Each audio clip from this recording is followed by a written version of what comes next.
hapon po muli sa inyo mga kapatid. Ngayon po yung araw ng Miyerkules. Maraming salamat sapagkat ang biyaya, kahabagan, kalakasan mula sa Panginoon ang siyang patuloy na sumasa atin na siyang nagiging dahilan kung bakit nagagawa po nating harapin ang bawat hamon ng bawat araw na dumaraan po sa ating buhay. At hindi lang po tayo mga kapatid nagsusurvive, but we are triumphantly overcoming every challenges and obstacle na kumakarap o inihaharang ng kaaway sa ating buhay.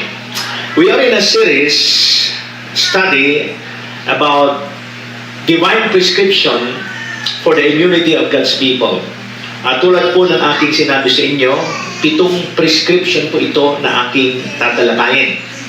Unang tinalakay po natin nung nakaraang Biyernes ay the prescription of embracing spiritual covering.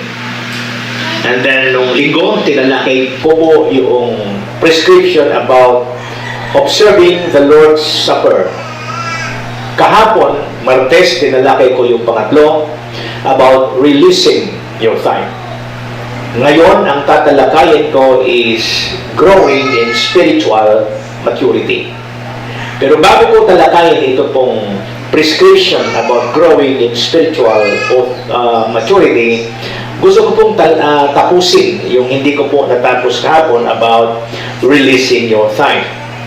Now, just for a review, tinalakay ko po sa inyo, mga kapatid, okay, about releasing your tithes. At unang tanong na aking sinagot doon is, what is tithe? Now, according to Leviticus 27:30 to 31, lahat daw po na ating tinatangkilik, ito'y bigay ng Diyos. At sa lahat ng ating tinatangkilik, 10% of everything that we have, that God has given us, belongs to the Lord. It is holy unto the Lord. Therefore, hindi po natin dapat itong pakialaman. We need to release it. We need to bring it to our storehouse. Hindi na iwasan, may mga pagkakataon marahil may pangangailangan po tayo, nagagalaw po natin ito. Again, read Leviticus 27 beginning verse 30 to 31, because 31 says that we are obliged, mandated to add a 20%, a big part ng ating pong inutang na tithes. Ito po ay dapat maibalik sa Panginoon. Also, I'll share with you kung kailan ito nagsimula. Ang practice of tithing ay sinimulan po sa panahon ni Abraham. Even the law was given. Abraham gave the tithe of everything to Melchizedek. Okay? So, in the case of Abraham, binigay niya yung ika po ng lahat ng kanyang tinatangkilik sa isang tao, ang pangalan Melchizedek, because the ministry of Melchizedek in the life of Abraham is what? To provide bread and wine and to bless Abraham. So, Melchizedek in this case is a storehouse for Abraham.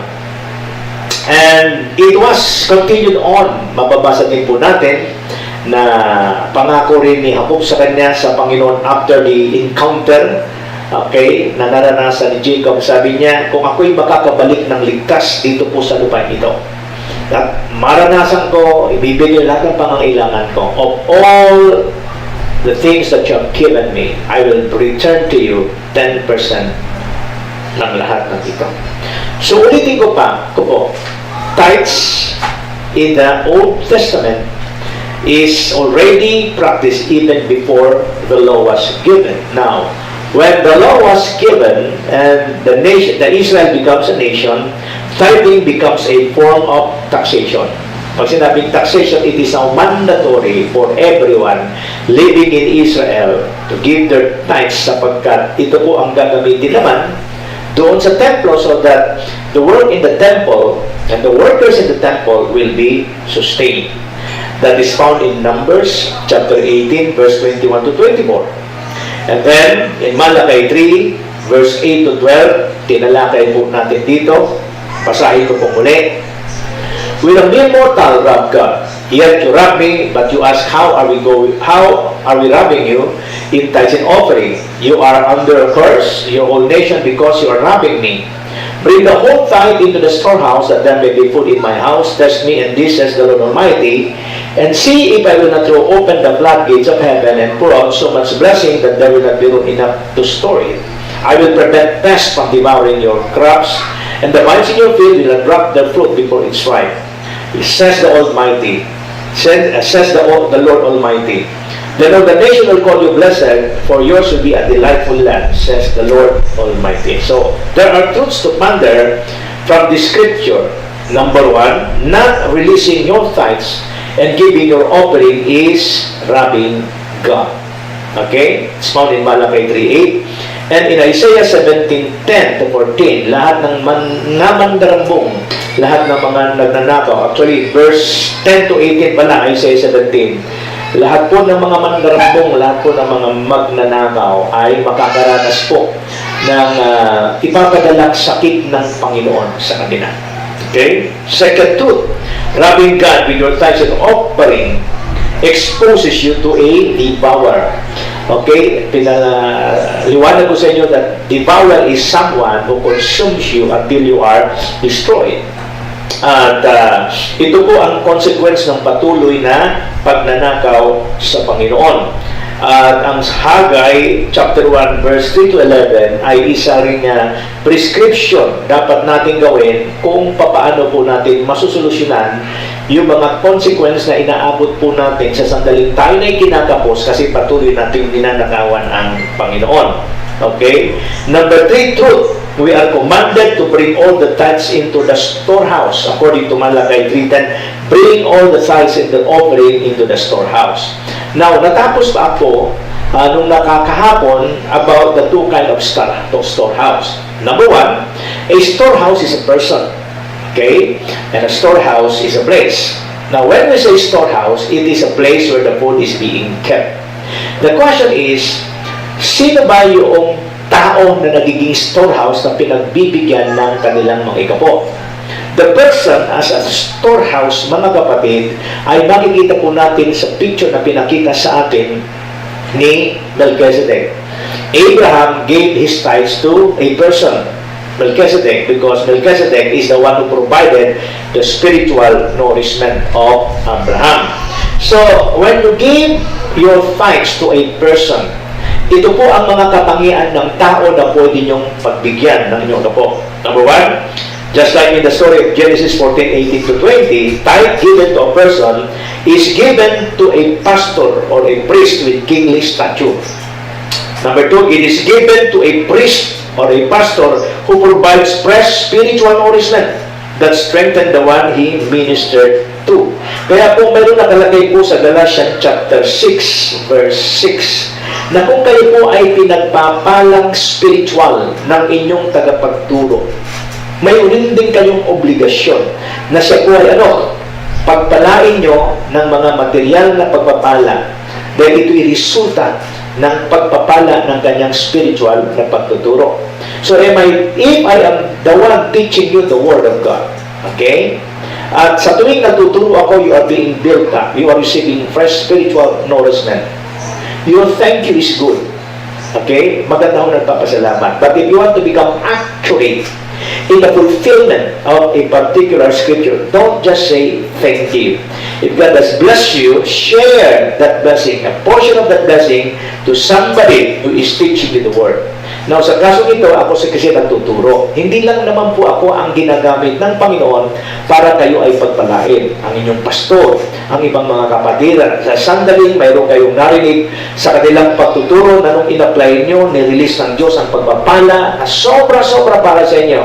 It is now your responsibility to share a portion of that doon sa nagturo po sa inyo.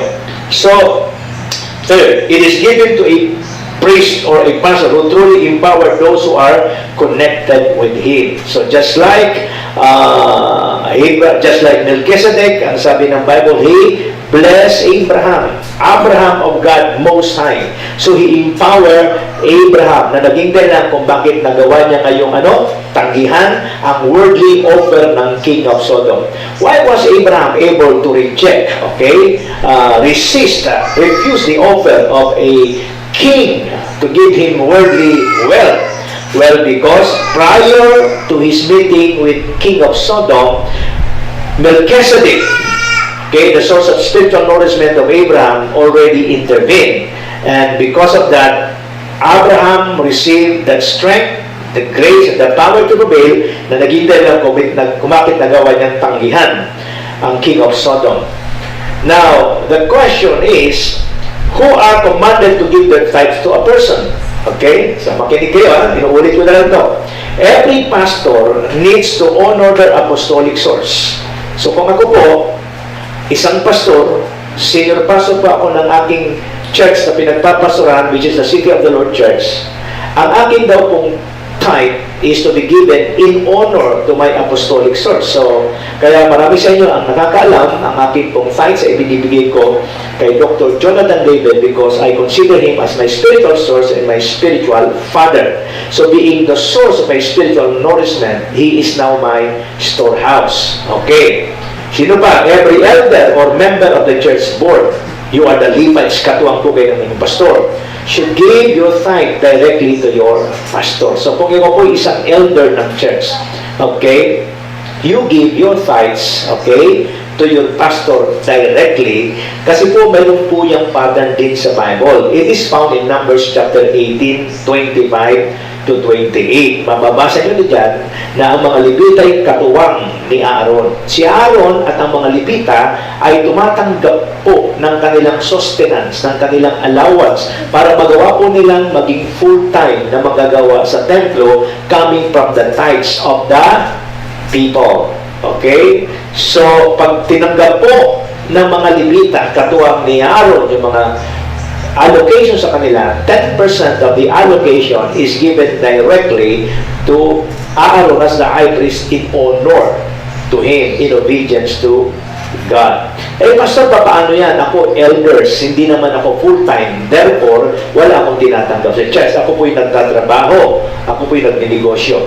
Ano man ang kinikita mo sa iyong trabaho? Ano man kinikita mo sa iyong negosyo? Since you are given the privilege to help your pastor in the ministry of the church, still you are like the Levites commanded by God to give your tithes or bring your tithes to your pastor because what? In honor, and because he is your primary source of your spiritual nourishment. So, sino ang magbibigay o inutusang magbigay ng ikapo sa isang tao?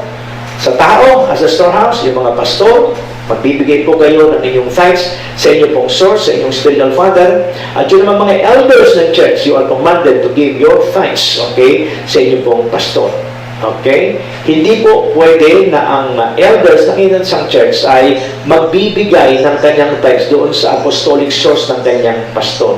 Hindi po pwede yun. You should give or bring your tithes to your senior pastor. Now, if ever nakakapakinig ka, nakakapanood ka sa preaching, teaching, mentoring po ng inyong pong source of spiritual father po ng inyong pastor. And if you feel that you want to bless, you can bless the spiritual father or the apostolic source of your pastor by just your offering. But your tithes, it should be given to your senior pastor. Malinaw po? So, yung po ibig sabihin that the tithe should be given to a person. Second, the tithe should be given in a place. Pag sinabing place, the church or the treasury of the church. Sabi ng Malachi 3:10, bring your tithes and offering into the storehouse. Ang ibig sabihin, the rest of the people of the house, the members, new and old members, workers, the rest of the people of the house should bring their tithes and offering to the church treasury.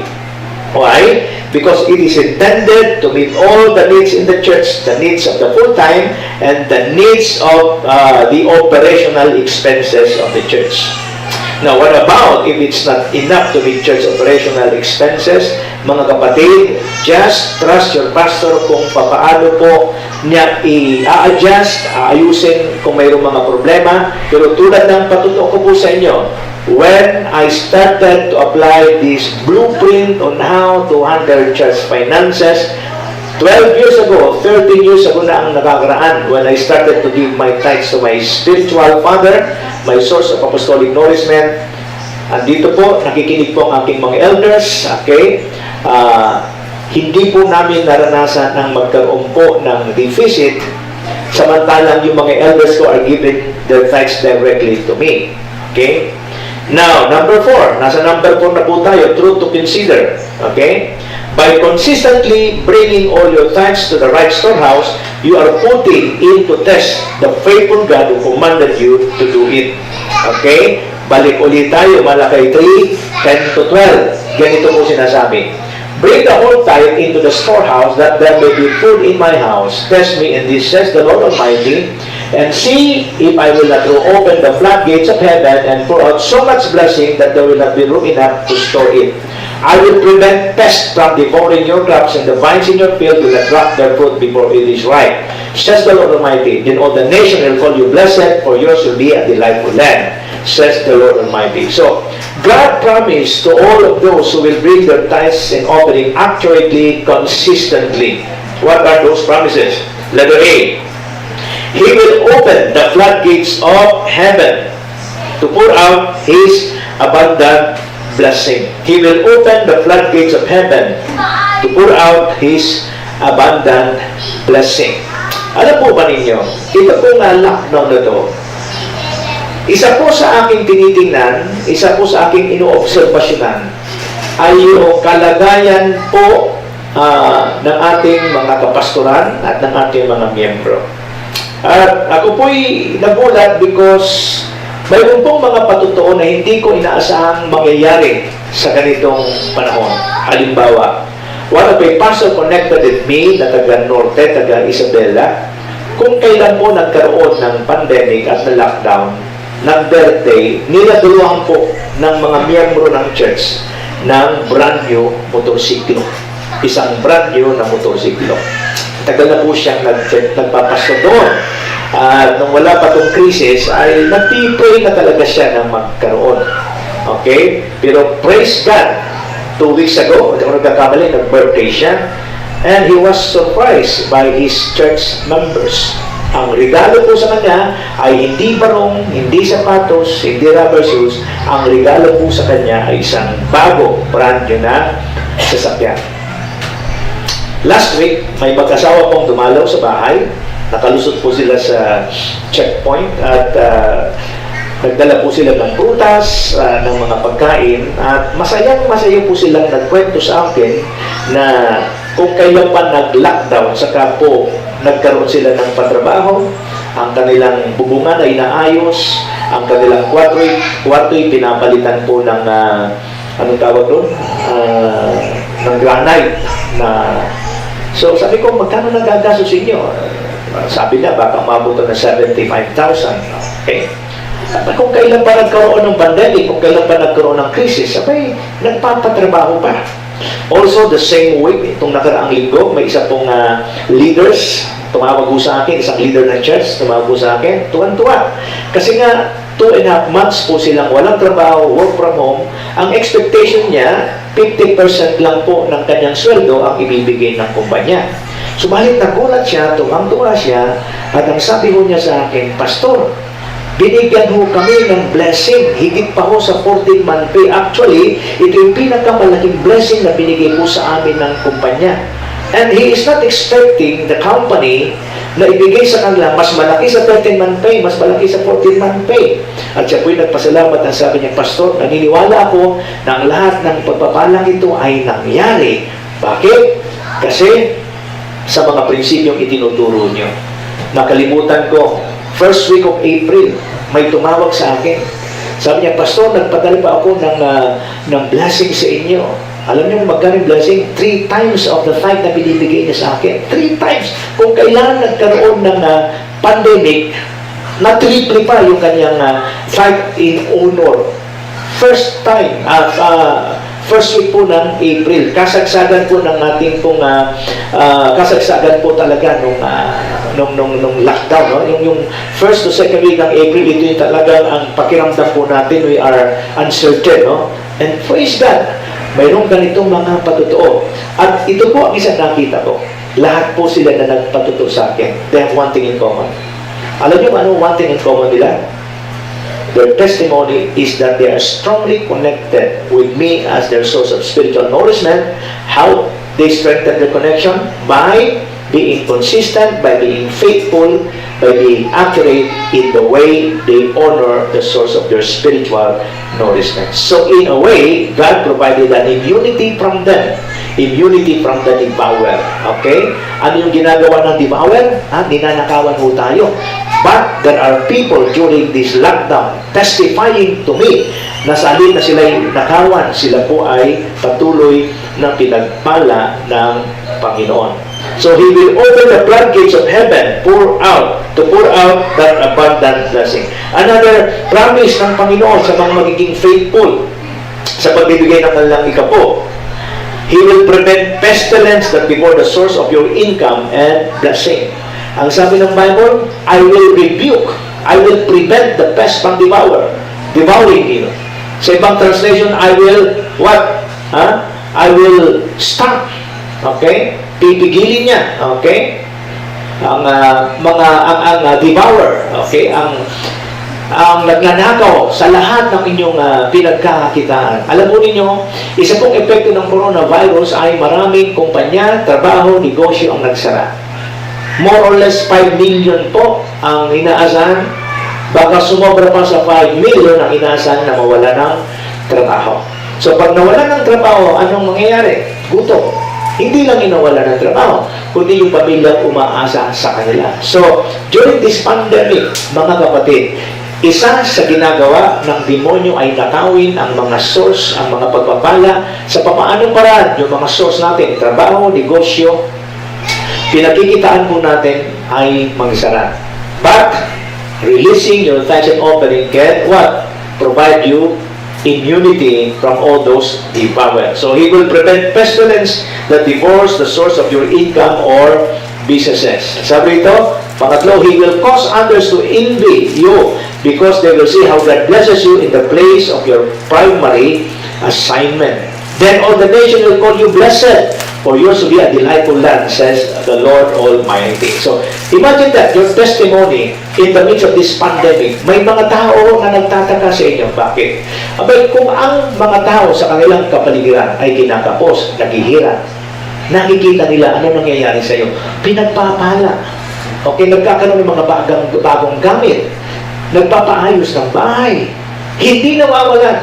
So, ano ang magiging pakiramdam nila? Some of them will what? Will envy you. He will cause others to envy you because they will see how God blesses you where? In the place of your primary assignment.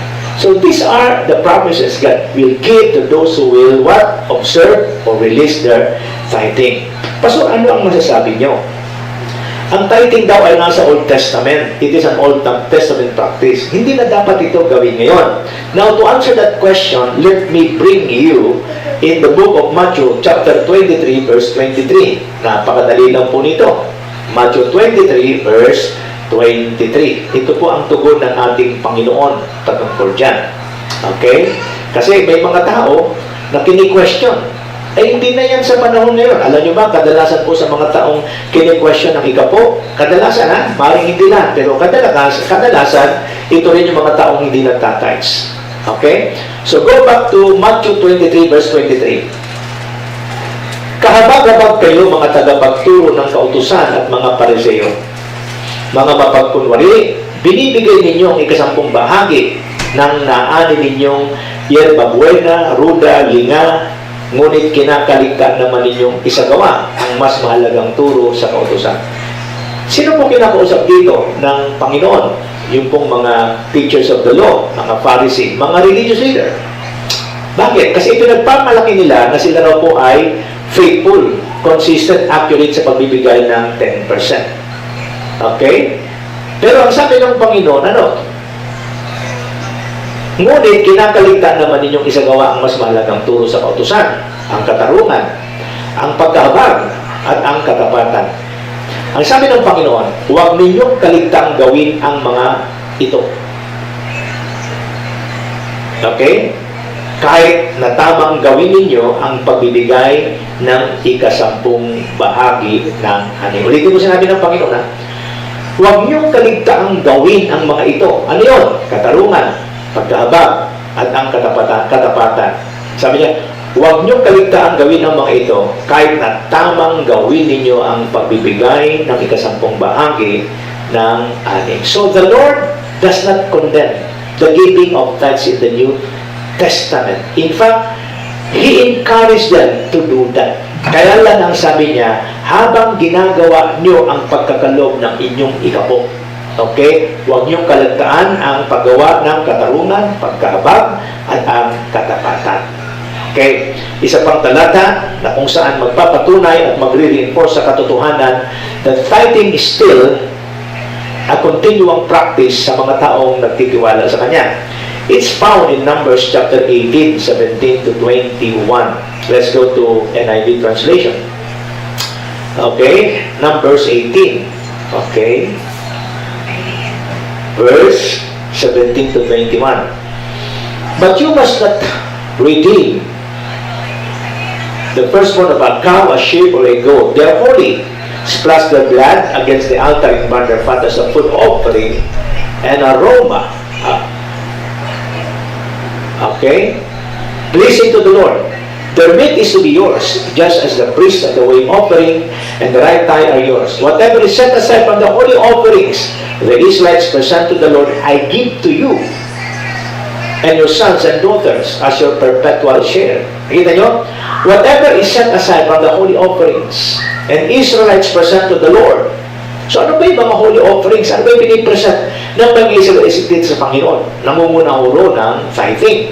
Okay? Whatever is set aside from the holy offerings, the Israelites present to the Lord, I give to you and your sons and daughters as your perpetual share.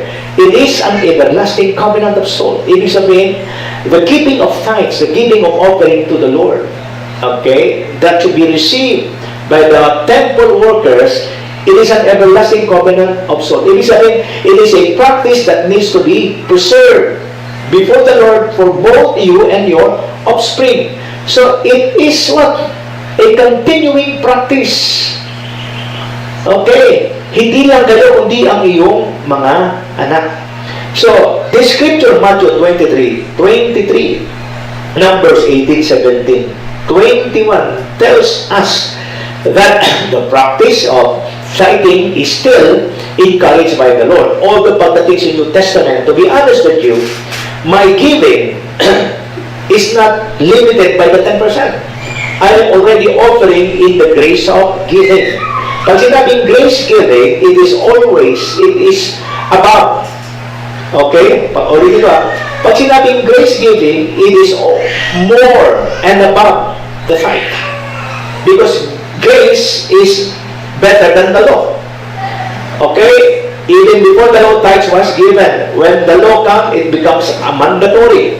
But, when in the New Testament, ang klase ng pibigay na tinuturo sa New Testament, particularly in the book of Corinth, is already grace giving. Okay? So, grace giving is over and above tithe. Because grace is above the law. It's greater than the law. Uulitin ko, ako po ay isang lingkod ng Diyos na susulat. Ibig sabihin, I am a steward of everything that God has given me. Sinusulat ko po kung magkano tinatanggap ko monthly at sinusulat ko rin kung magkano pong binibigay ko sa Panginoon. Nakita ko na my giving to the Lord is over and above my tithe. That is considered, or that is already a grace giving over and above the tithes. Okay? So, by releasing our tithes and offering and bringing it to the right storehouse, we are declaring our faith to God's sovereignty and causes us to secure divine immunity from the devourer. So, sa Tagalog po, sa sandaling nire-release daw po natin ang ating mga po, ang ating mga kaloob, dinadala po natin sa tamang kamali. Okay? Dinideklara po natin ang ating pananampalataya saan? Sa kapangyarihan ng Diyos. At ito rin ang siyang naging dahilan kung bakit nakukuha po natin, nasisecure po natin yung divine immunity na magbibigay sa atin ng proteksyon mula saan? Sa ginagawang pagnanakaw ng demonyo sa ating buhay. Be it health and be it what? Material things. So, third divine prescription for the immunity of God's people is releasing your tithe. Pangapat, the fourth prescription is what? Growing in spiritual maturity. Growing in spiritual maturity. Mayroon pong isang lingkod ng Diyos, almost a century ago na ang nakakaraan. Ang kanyang pangalan ay si Dr. John G. Lake. Dr. John Lake. Okay? Siya po ang nagdala ng Pentecostal revival sa Africa. Okay? But during that bubonic plague, sa panahon niya nagkaroon po ng bubonic plague, wherein millions died of this virus, of this plague. At mayroon po siyang claim because of his faith na yung virus ng bubonic kailanman na hindi pwedeng magtagumpay sa mga taong mayroong mataas na stature in the spirit.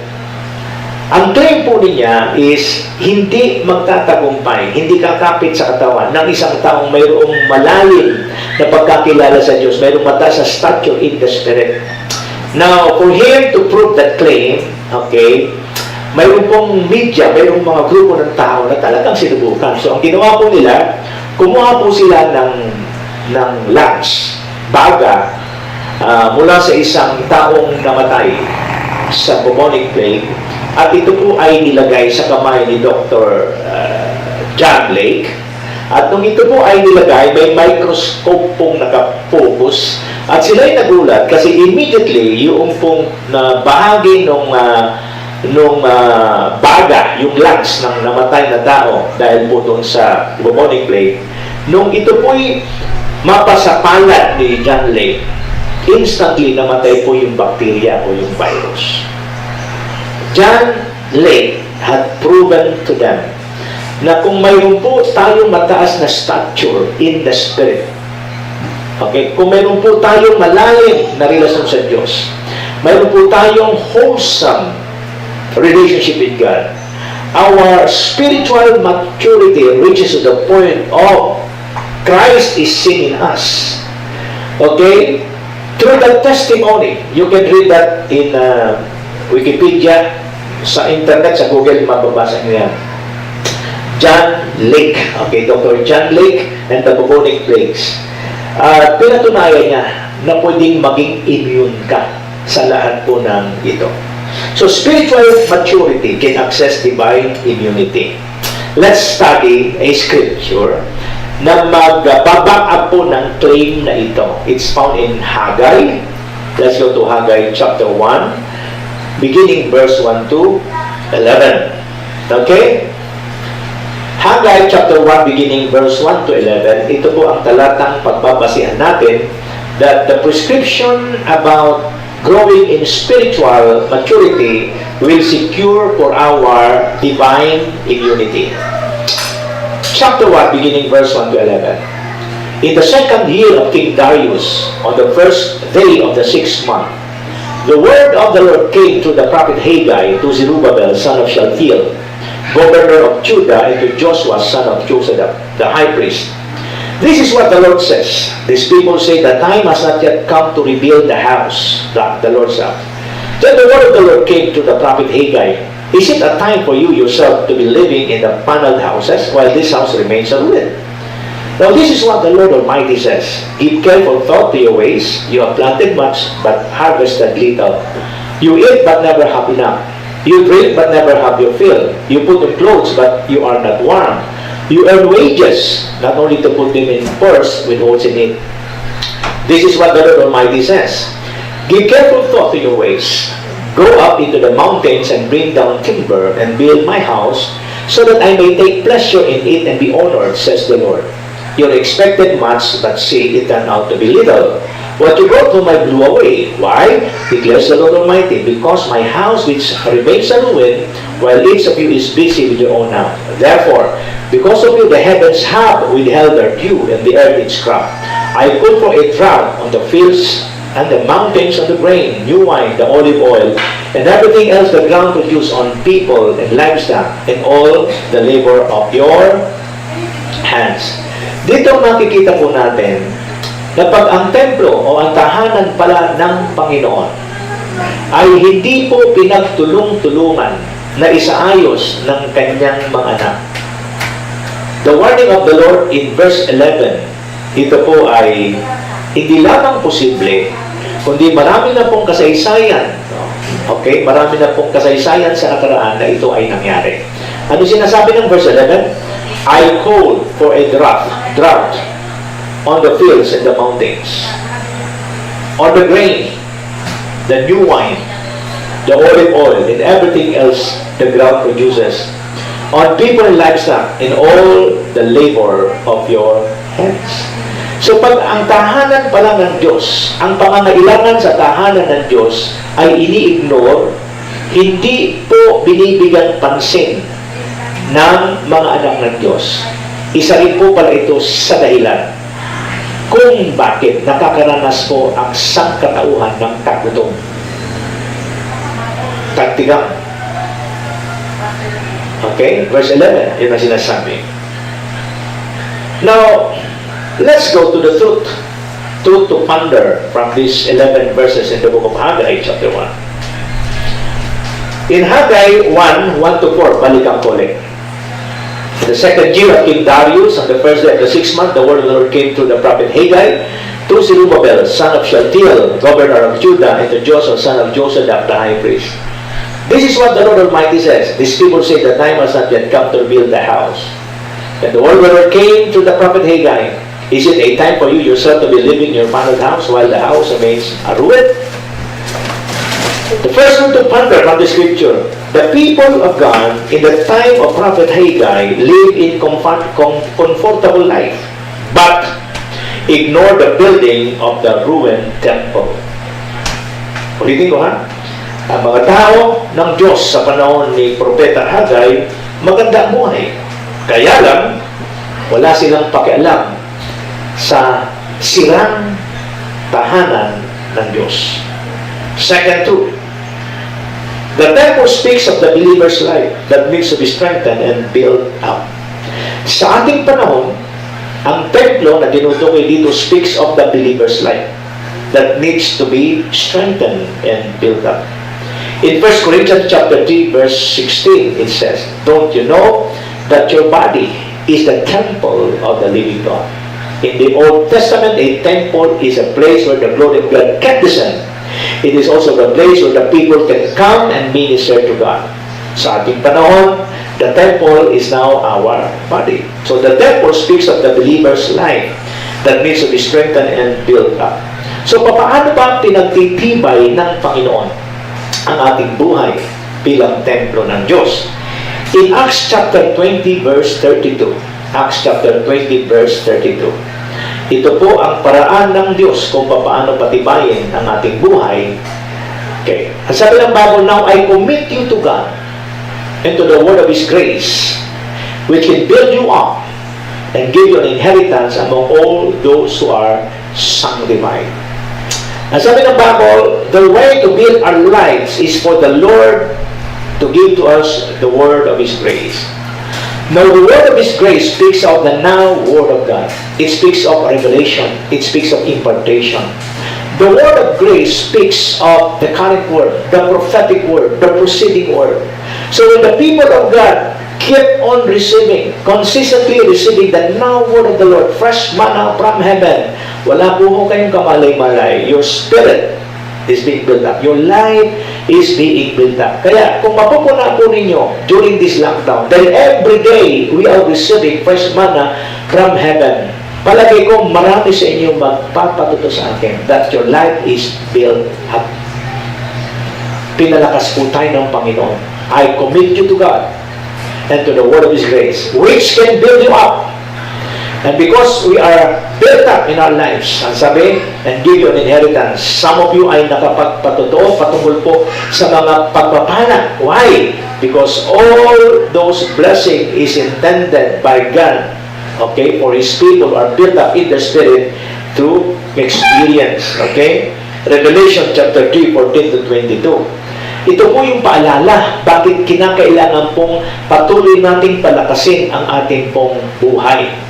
Kasi yung hindi usapan na tinanggap natin si Kristo bilang Panginoon at tagapagligtas sa ating buhay. Gusto ng Panginoon na maghari sa atin. Kaya lang, ang taong pinaghaharian ng Diyos ay walang iba kundi yung mga taong mayroong malakas na spiritual life. And for us to have a strong spiritual life, we need to keep on growing. We need to be spiritually mature. Kasi spiritual maturity brings what? Building up in our spirit. When our spirit being is built up, then that is the right place for God to come to dwell in our life. So let's read Revelation 3:14. Kadito siya nasabi.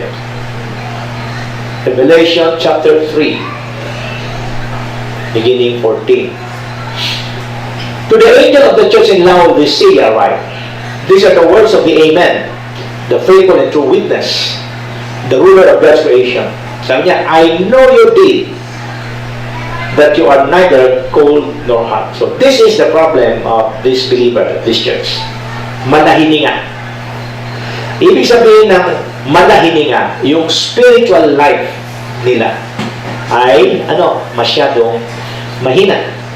Kung kayo po'y magkakape, hindi nyo gugustuhin inumin ang isang malamig na kape o nilalagdag na kape. Ang kape po masarap pag mainit. So pag yan po ay lumabig na, parang nilalagnat ng init, ayaw mo nang inumin yan. So I know your deed that you are neither cold nor hot. I wish you were either one or the other. So because you are lukewarm, neither hot nor cold, I am about to spit you out of my mouth. You say, I am rich. I have acquired wealth and do not need a thing. Sino ba ang mga Kristiyano na kadalasan po ay nagiging malahininga?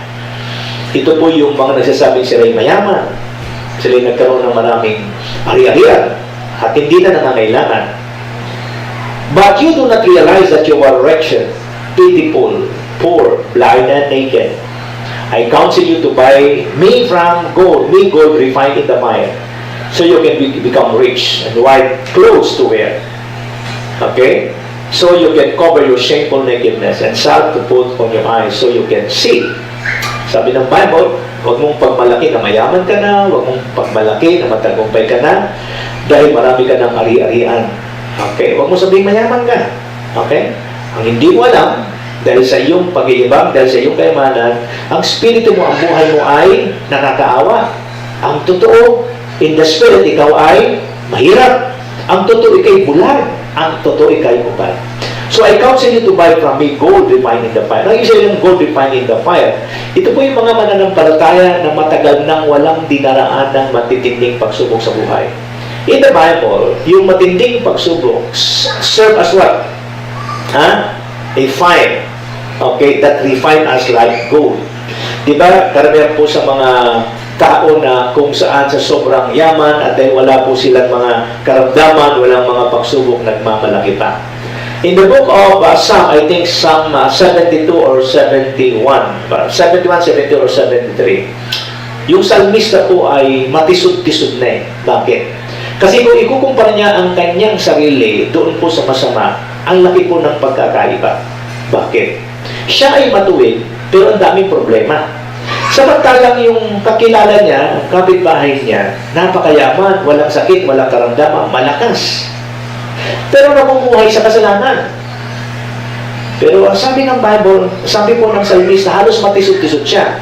Pero nung siya pumasok sa templo, then he realized na ang kalagayan ng ganong klase mga tao, they are like in a slippery road. Nakatayo sila sa isang madulas na katatayuan.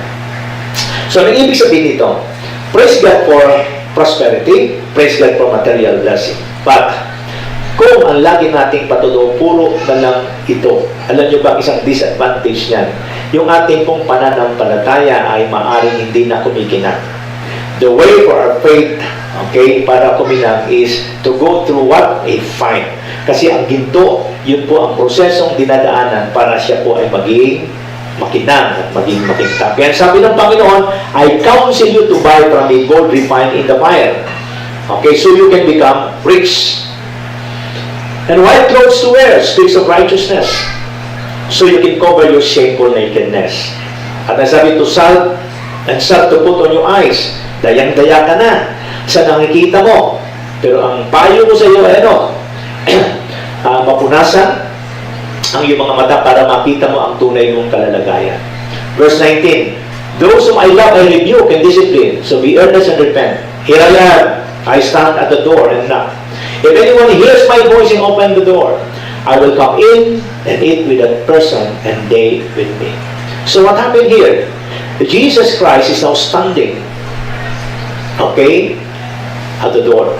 Meaning, Jesus is now outside of His house. Wala na siya sa loob ng kanyang tahanan. Ang isang taong kumakatok sa pintuan, ang kanyang posisyon ay nasa labas. Ikaw at ako, nung tanggapin natin si Kristo ay pinapasok natin sa ating mga buhay. And He is supposed to be there. Okay, all the years, all the days of our life. Why? Because we, as the temple of the living God, we are His dwelling place. But just like in the scripture, yung Kristo po, nasa simula ay nanahan, lumabas. Why? Okay, yung mga naunang talata na ating binasa from verse 15 ay magpapaliwanag sa atin bakit lumabas po sa tahanan, okay, ng Diyos si Kristo Jesus. Naging mahina po yung buhay. Yung buhay na dapat ay nagdadala sa presensya ng Diyos ay naging mahina. Bakit naging mahina? Hindi na po nagtuloy-tuloy sa paglago. So dito makikita po natin that the temple speaks of the believer's life that needs to be strengthened and built up.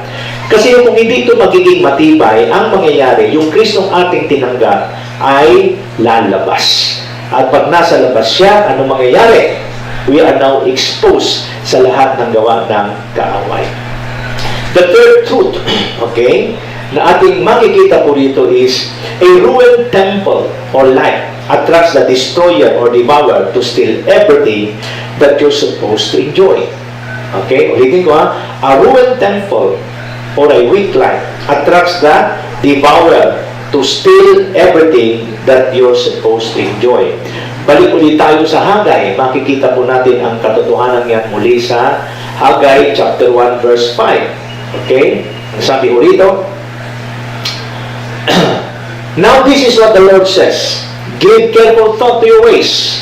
You have planted much, but harvested little. You eat, but never have enough. You drink, but never have your fill. You put on clothes, but are not warm. You earn wages only to put them in a purse with holes in it.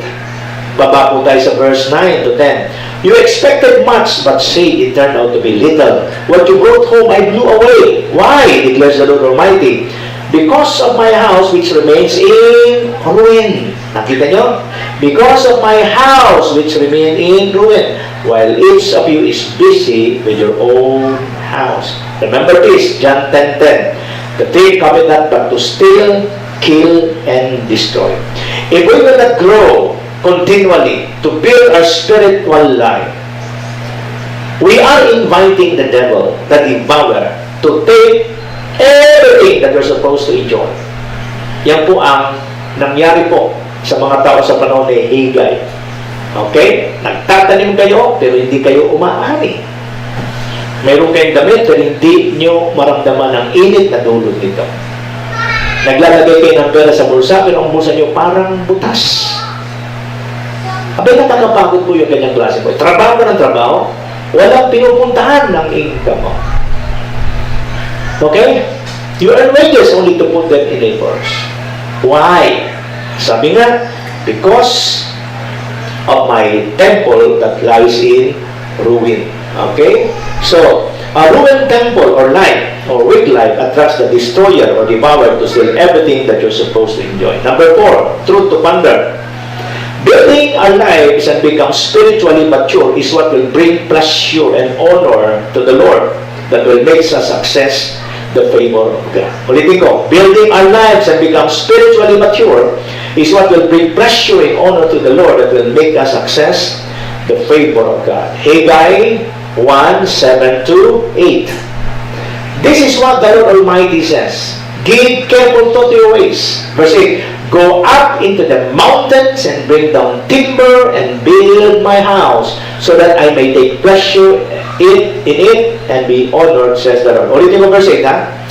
Go up into the mountains and bring down timber and build my house, so that I may take pleasure in it and be honored. So ano ibig sabihin nito? Go up into the mountains and bring down timber. Okay, pinapapunta sila saan? Sa mundo. Bakit? Andun yung mga materialis na kailangan nila to renovate, to rebuild the temple. Now, spiritually speaking, ang ibig sabihin ng verse 8 dito is this: we must rise up in the Spirit, capture the now word of the Lord, and use it to build, form, and construct our lives. Okay? Because it is what will build the temple of the Holy Spirit, which is our life. Ulitin ko. Ang ibig pong sabihin, ang relevant application ng Scripture in Haggai chapter 1 verse 8 ay ito. Pakinggan natin. Rising in the Spirit, capturing the now word of the Lord, use it to build, form, and construct your life is what will build the temple of the Holy Spirit, which is our lives. So, ang sabi ni Prophet Haggai sa mga tao na walang pakialam sa templo ng Panginoon, na nagiging dahilan kung bakit maski anong trabaho gawin nila, walang nangyayari, is go up to the mountain, break down the materials, the timber. So in the same way, mga kapatid, God wants to build our lives. God wants to build this temple, which is the temple of the Holy Ghost, our lives. How? By rising in the Spirit, capturing the Word of God. Alam mo ba ninyo that in the Spirit, every day, pagdating po ng alas 5 ng hapon, God is positioning us to rise up in the Spirit. While listening, I want you to become discerning, because if you are discerning, you can capture the Word. And now Word of God, fresh manna from heaven. Now when you apply the Word that you've been captured, it will build you, it will form you, it will construct your life. And the moment God sees you doing it on a consistent basis, mga kapatid, hindi lang pananampalataya po ninyo ang siyang titibay. You will start experiencing God dwelling in your life once again. Tingnan po ninyo ang 2 Chronicles 7. I want you to understand the importance of a completed house, a built-up house. 2 Chronicles chapter 7, okay, from 11 to 16. Ganito po ang sinasabi. When Solomon had finished the temple of the Lord and the royal palace, and had succeeded in carrying out all he had in mind to do in the temple of the Lord and in his own palace. Now, I want you to understand this, mga kapatid. Okay, para makita nyo ang big picture ng 2 Chronicles 7:14. 2 Chronicles 7:14, the context of it is when the temple was built. If my people who are called by my name shall humble themselves, pray, seek my face, turn from the wicked ways, then will I hear their prayers, forgive their sin, and I will heal their land. Ito pong mga pagpapalang ito, pangako ito ng Panginoon about healing our prayers, forgiving our sin, healing of the land, ay sa konteksto po ng na ang templo sa panahon ni Solomon ay natapos. So when the temple of the Lord is not finished, when the temple of the Lord is still in ruin, when our life is so weak, mahirapan pong tugunin ng Diyos ang ating panalangin. Again, I want to read it to you. When Solomon had finished the temple of the Lord and the royal palace, and had succeeded in carrying out all he had in mind to do in the temple of the Lord and in his own palace, the Lord appeared to him at night and said, when was the Lord appeared to him? When the temple of the Lord was finished. So when the temple of the Lord was finished, ano sabi ng Panginoon? I have heard your prayer, and have chosen this place for myself as a temple for sacrifices. When I shut up the heavens so that there is no rain, or command locusts to devour the land, or send a plague, just like the coronavirus, among my people.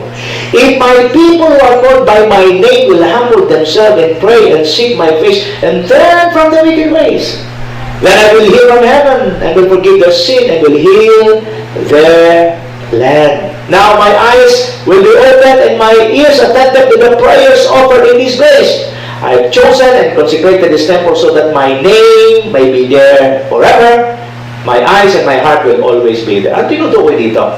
Ang tinutukoy dito is this. When the temple of the Lord is built and completed, okay? Because the people of God do everything they can to make it finished.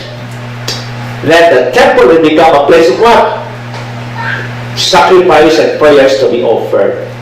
So when sacrifice and prayer is offered into a finished, completed temple, then will I hear from heaven, because I have chosen this place. I have chosen this place and consecrated this temple so that my name will be there forever, my eyes and my heart will always be there. Ang ibig sabihin po nito, anong relevance ito sa ating panahon? Kung ang ating buhay daw po ay patuloy po nating pinatitibay, pinalalago sa pamamagitan ng patuloy na pakikinig ng mga sariwang salita ng Diyos. Ang mga salita po ng Diyos ang nagiging materialis na ginagamit natin upang patibayin ang ating mga puso, ang ating mga spirito. At pag matibay ang ating spirito, matibay ang ating buhay, yun din po ang magpapasya sa isang klase ng panalangin na pinakikinggan ng Diyos. Kaya na kung dumating sa punto na mayroong peste sa ating panahon, dumating sa punto na mayroong tagutom, dumating sa punto na mayroong krisis, dahil sa kabila ng krisis na ito, ang iyong spirito, ang iyong buhay ay matatag. Sa sandali, ikay manalangin sa Panginoon, pakikinggan ng Panginoon ang ating panalangin. Ano ba? Patatawarin tayo kung tayo po may ginawang kasalanan, ano ba? At pagagalingin niya ang ating lupain kung mayroong pong pesting lumalaganap katulad po ng virus na ating kinakaharap ngayon. So, one of the immunity prescribed, one of the divine prescription for our immunity is continue build the temple. Sa ating panahon, continue to build your spiritual life so that when we reach that stature, okay, a very high spiritual stature, when we pray, the Lord will hear us. In your screen, please read with me.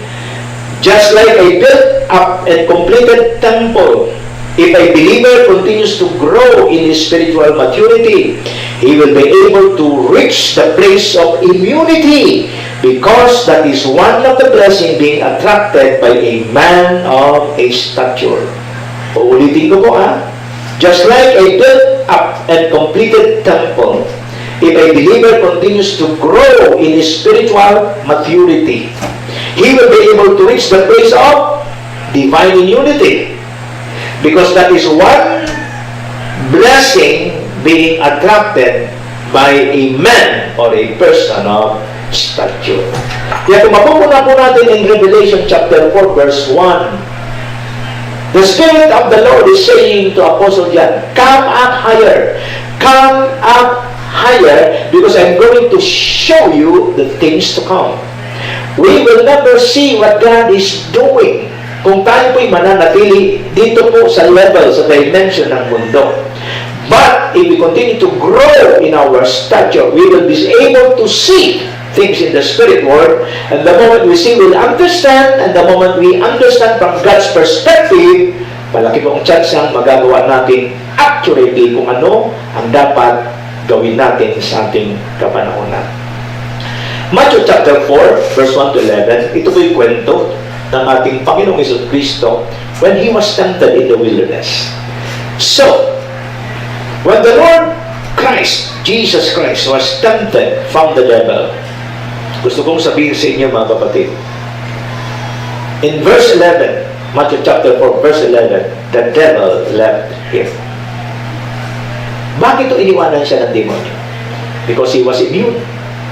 He was immune from every temptation, from every distraction, if he will yield to that temptation. At wala na pong magawa ang demonyo sa kanya. Anong nangyari? Iniwanan siya. Jesus Christ, the Son of God, is the pattern son by which all of us needs to follow. The spirituality of the Lord Jesus Christ is the standard of every believers. Until, just like Paul in Galatians 2:20, it says, I've been crucified with Christ, nevertheless I live, yet not I, but Christ lives in me. The life I live by the faith in the Son of God who loves me and gave Himself for me. the moment we reach the stature of the Son of God, Jesus Christ, we'll be able to secure that in unity. And when the devil sees that in unity, he will leave you.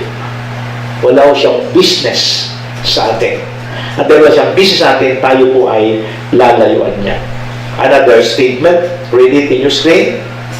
When the child of God rise up to the stature of the Son of God, any attempt of the devil to destroy him is bound to fail because of his immunity. Last statement, spiritual maturity attracts immunity from the works of the enemy. This is why I tell you that growing in spiritual maturity is one of the divine prescription God wants us to apply so that we'll be able to secure that immunity from the works of the enemy. Let's bow down our heads and let's pray. Father, we thank you for your goodness and for your faithfulness. You have shown to us, O God, different divine prescription for the immunity of God's people. And today, we have finished, O God, the fourth prescription, which is growing in spiritual maturity. 1 Peter chapter 3:18 says, but continue to grow in the grace and knowledge of our Lord and Savior, Jesus Christ. This is the thing that the devil hates in every child of God. To see us growing, unstoppable, growing in the knowledge of you. Because the moment the devil sees that we are becoming unstoppable in our understanding and our knowledge and our relationship with you, then he is already finished. No amount of work of the devil, no amount of pestilence, no amount of fighting darts from the enemy will come to hurt us because of this immunity. God, I pray in Jesus' name, cause us to grow spiritually, cause us to grow so that our maturity will reach the maturity of the manhood of Christ Jesus. Because when the devil sees that maturity to be in us, just like in Matthew 4:11, the devil led Jesus. The devil led Jesus because Jesus was immune from all works of the enemy. This is our portion as your children. This is your portion. This is our portion as your servants, O God. As your children, as your servant, if we continue to grow in spiritual maturity, then this immunity will come to each and every one of us. In Jesus' name. Amen. Praise God. I'm sure kayo po ay napagpala at naintindihan po ito. In our next daily streaming, I'll be teaching you about the fifth prescription, which is walking in explicit obedience. Walking in explicit obedience. Okay? God bless us all. Were you blessed with the message today? If so, please like, subscribe, and hit the bell button below for updates. Thank you for watching and see you next streaming.